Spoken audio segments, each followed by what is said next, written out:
ఎవరో మెసేజ్ చేశారనమాట నాకు, ఏదో నా మీద డెఫినేషన్ వేస్తారని చెప్పి.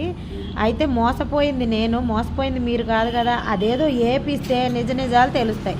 నేను ఒక్కదాన్నే కాదు మోసపోయింది, చాలామంది ఉన్నారు. డబ్బులు కట్టిన వాళ్ళందరూ బయటకు వస్తారు. టీవీ9 దగ్గరికి వెళ్దాం రండి. ఇది స్ప్రెడ్ అవ్వాలని నేను ఈ వీడియోలు చేస్తున్నాను. గ్రామీణ హోమ్మేడ్స్ అనేది పెద్ద ఫ్రాడులో నెంబర్ 1 ఫ్రాడు. డబ్బులు కట్టించుకుంటాం, తర్వాత అడ్రస్ లేకుండా పోవడం.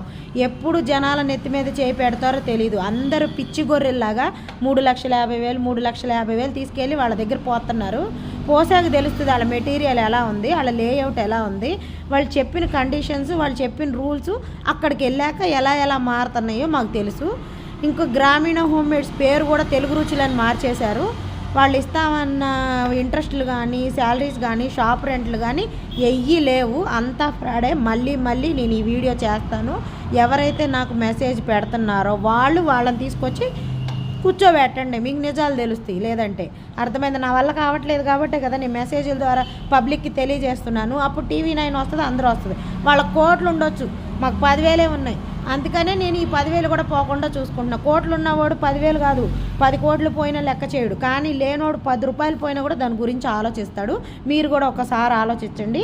ఎవరి వల్లన్నా మోసపోతే ఆ బాధ ఎలా ఉంటుందో మీరు కూడా తెలుసుకోండి. నాకు మెసేజ్ పెట్టే వ్యక్తి ఎవరైతే ఉన్నాడో వాళ్ళని తీసుకురండి. డెఫినేషన్ ఏదో వేస్తానన్నారు కదా, అది వేస్తే అందరూ బయటకు వస్తారు. అప్పుడు పోలీసుల దగ్గర, కోర్టు దగ్గర, లాయర్ల దగ్గర, లేదంటే టీవీ9 దగ్గర గ్రామీణ హోమ్మేడ్స్ని ఫోనుల్లో, యూట్యూబ్లో ప్రొవైడ్ చేశారు చూసారా, పబ్లిసిటీ చేస్తున్నారు చూసారా. సెలబ్రిటీలు లేదంటే యూట్యూబర్స్ వీళ్ళందరూ కూడా బయటకు వస్తారు. అంటే పేదోడు అన్యాయం అయిపోయినా పర్వాలేదు, కానీ వాడు కోట్లు దెంకపోతే పర్వాలేదు అనమాట.